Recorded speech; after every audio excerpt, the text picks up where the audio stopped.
Hello everyone, आज मैं आपके साथ एक all in one multipurpose dough बनाने की रेसिपी शेयर कर रही हूँ। इसके लिए मैंने आधा कप हल्का गर्म पानी लिया है। इसको हम एक बोल में डाल लेंगे और अब इस पानी में हम मिलाएंगे एक छोटी चम्मच चीनी और चीनी को अच्छी तरह से घुलने तक हम इसके अंदर मिक्स करेंगे। और अब इधर आप ये देखिए कि मैंने इस डो को बनाने के लिए ईस्ट का यूज़ किया है। ये एक्टिव ईस्ट है, 2 छोटे चम्मच मैंने लिया है। ड्राई एक्टिव ईस्ट को हम हल्के गर्म पानी जिसमें हमने चीनी मिलाया है उसके अंदर डाल देंगे। एक बार इसको मिक्स करेंगे और अब इसे हम 10 से 15 मिनट के लिए रख देंगे, या जब तक कि ईस्ट एक्टिवेट हो तब तक हम इसको छोड़ देंगे। अब इधर आप देखिए 10-15 मिनट के बाद हम इसको चेक करेंगे। ईस्ट अच्छी तरह से एक्टिव हो गए हैं, इसमें बबल आ गए हैं, आप देख सकते हैं। इस तरह से अगर ये जो हमने मिक्सचर तैयार किया है तैयार हो तो हम इसको यूज़ करेंगे, अदरवाइज हम ये वाला ईस्ट मिक्सचर यूज़ नहीं करेंगे। यानी हमें इसके लिए थोड़ा सा ईस्ट को एक्टिव होना ज़रूरी है। अब इसके अंदर मैंने डो बनाने के लिए 2 कप मैदा लिया है, ऑल पर्पज़ फ्लोर है।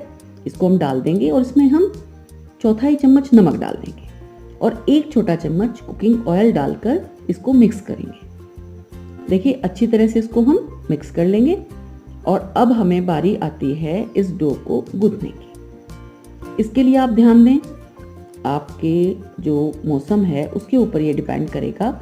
अगर मौसम ठंडा है तो यहाँ हम डो को हल्के से गुनगुने पानी से तैयार करेंगे, और अगर गर्मी का मौसम है यानी मौसम गर्म है तो हम यहाँ नॉर्मल रूम टेम्परेचर वाला पानी यूज़ करेंगे। और थोड़ा थोड़ा पानी डालकर हम डो को गूंथ लेंगे। लगभग 1/4 कप इसमें पानी लग जाएगा, यानी 2 कप मैदा को गूंथने के लिए यहाँ हमें 1/4 कप पानी की आवश्यकता है, क्योंकि आधा कप पानी हमने पहले जिसमें ईस्ट भिगोया था वो भी इसके अंदर है। और अब आप ये देखिए इसको हमने गूंथ लिया है। हल्का ये अभी चिपचिपा है और इसी तरह के ही हमें डो की फॉर्मेशन चाहिए, यानी हल्का सा ये चिपचिपा होना चाहिए। अब हम इसको बोल से निकाल लेंगे, प्लेटफॉर्म पर रखेंगे और हल्का सा मैदा डस्ट करते हुए इसको हमें नीड करना है। ये हम मल्टीपर्पज़ डो है, यानी इससे हम ब्रेड, पिज़्ज़ा बेस या डोनट्स हम कुछ भी बना सकते हैं। तो इसके लिए अब हमें देखिए इसको अच्छी तरह से यहाँ नीड करना है। हल्का चिपचिपाहट है, इस तरह से हमें ये चाहिए। और यहाँ मैंने आधा चम्मच बटर लिया है। बटर को हम इस तरह से देखिए हाथ से हल्का सा मसल लेंगे और इस पर डो पर हम लगाकर, और अब इसको इतना हमें मसल कर तैयार करना है कि बटर भी इसके अंदर अच्छी तरह से मिक्स हो जाए। और डो को हमें इस तरह देखिए जैसा प्रोसेस मैं कर रही हूँ इस तरह हाथ से पकड़कर और हथेलियों से उंगलियों से इसको खींचकर थोड़ा लंबाई में फैलाना है। ये प्रोसेस इम्पोर्टेंट है। इससे जो हमारा डो बनकर जब तैयार होगा, यानी जो हम इससे रेसिपीज़ बनाएंगे, उसमें क्या होगा कि बढ़िया फ्लफी, स्पॉन्जी और बहुत अच्छी बनकर तैयार होगी। और इस तरह से आप ये देखिए इसको हम इस प्रोसेस से खींच कर और वापसी इसको शेप में लाकर तैयार करेंगे।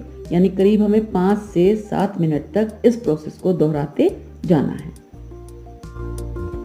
और इसको हम इस तरह खींच लेंगे, वापसी इसको शेप में लाएंगे, इकट्ठा करेंगे और ये देखिए इस तरह से गूंथ कर हम एक बढ़िया परफेक्ट एकदम डो तैयार करेंगे। क्योंकि नॉर्मली हम जैसे पिज़्ज़ा घर में बना रहे हैं, कुछ कर रहे हैं, तो हमें लगता है कि या तो हम पिज़्ज़ा बेस मार्केट से ला रहे हैं, और इस तरह से आप ये देखिए बहुत इजी होगा और पिज़्ज़ा बेस भी आप बहुत आसानी से घर में बना सकते हैं।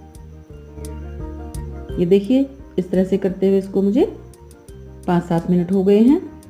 बढ़िया तरह से इसको मैंने स्मूथ कर लिया है और अब ये उतना ज़्यादा चिपचिपा भी नहीं रहा है। ये देख सकते हैं आप। और ये डो हमने तैयार किया है। अब बारी आती है इसको रेस्ट देने की। इसके लिए हम दोबारा से वही बोल लेंगे और इसको हम हल्का सा ऑयल से ग्रीस कर लेंगे, जिससे कि जब हम इसके अंदर डो को रखेंगे तो वो इसमें ज़्यादा चिपके नहीं। बोल को हम ग्रीस करेंगे और डो को भी हम अच्छी तरह से उठाएंगे, रोल करेंगे, चारों तरफ से इसको टक करेंगे और बोल के अंदर रखेंगे रेज होने के लिए। ये प्रोसेस बहुत इम्पोर्टेंट है क्योंकि जो हमने इसमें ईस्ट डाली है अब वो अपना काम शुरू करेंगे। हल्का सा हम डो को ऊपर से भी ऑयल से ग्रीस कर देंगे और अब हमें इसको रेस्ट होने के लिए रखना है। ये भी डिपेंड करता है आप जहाँ रह रहे हैं उसके टेम्परेचर पर। गर्मी है तो ये बहुत जल्दी रेज हो जाएगा, सर्दी है तो थोड़ा टाइम लगेगा। यानी हमें इसको जितना ये शेप में है इसका डबल होने का वेट करना है, लगभग डबल हो जाना चाहिए।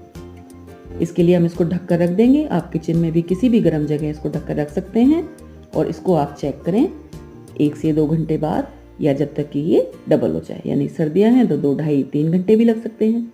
और ये देखिए आटा किस तरह से फूल गया है, एकदम परफेक्ट जैसा हमें चाहिए था। और ये देखिए मैं आपको पंच करके दिखा रही हूँ तो इस तरीके से वापसी से अपनी शेप दोबारा ले लेता है। ये देखिए स्ट्रेच भी अच्छी तरह से हो रहा है और ये यहाँ हमें जिस तरह का डो हमें चाहिए था ऐसा एकदम से बनकर आ गया है। एक बार हम इसको दोबारा ठीक कर लेंगे, प्लेटफॉर्म पर हल्का सा मैदा डस्ट करेंगे और फिर 1-2 मिनट के लिए वही प्रोसेस, यानी थोड़ा सा इसको हम खींचते हुए और अच्छी तरह से नीट करेंगे। ये देखिए इस तरह से हम इसको एकसार कर लेंगे और अब ये डो परफेक्टली तैयार हो गया है। इससे आप पिज़्ज़ा का बेस बनाइए, आप इससे डोनट्स बनाइए, आप कुछ भी इससे तैयार कर सकते हैं। आप मेरे चैनल पर देख सकते हैं कुछ रेसिपीज़ जो मैंने इस डो से तैयार की हैं। वैसे मल्टीपर्पज़ डो है, आप इसको और जिंगी पार्सल्स या और किसी दूसरी चीज़ भी बनाने में यूज़ कर सकते हैं। और मैंने अभी अपने चैनल पर यहीं पर आप यानी चेक कर सकते हैं इस डो से बनाया है, जैसे कि पिज़्ज़ा का बेस मैंने तैयार किया है। इसके लिए बस नॉर्मली हमें इसको फ्लैट कर लेना है, यानी बेलन से हम इसको बेल लेंगे। और ये आगे की रेसिपी पिज़्ज़ा बनाने की आप मेरे चैनल पर चेक कर सकते हैं। चीज़ ब्रस्ट पिज़्ज़ा आप चैनल पर देख सकते हैं। और इसी तरह इसी डो से मैंने ये डोनट्स तैयार किए हैं, इसकी रेसिपी भी आप मेरे चैनल पर देख सकते हैं। और इस तरह से हमने ये मल्टीपर्पज़ डो तैयार किया है, आपके बहुत काम आएगा। बहुत अच्छी रेसिपी है, इसको आप ज़रूर ट्राई करें। आपको मेरी बनाई हुई रेसिपीज पसंद आ रही हैं तो मेरे चैनल को जरूर सब्सक्राइब करें, बेल आइकन दबाना मत भूलें। आप मेरे साथ इंस्टाग्राम, फेसबुक, ट्विटर और पिंटरेस्ट पर भी जुड़ सकते हैं। प्लीज़ मेरे चैनल को सब्सक्राइब कीजिए, ज़्यादा से ज़्यादा लाइक दीजिए और आपकी जो भी क्वेरीज हैं मुझे आप कमेंट बॉक्स में लिख सकते हैं। Thank you.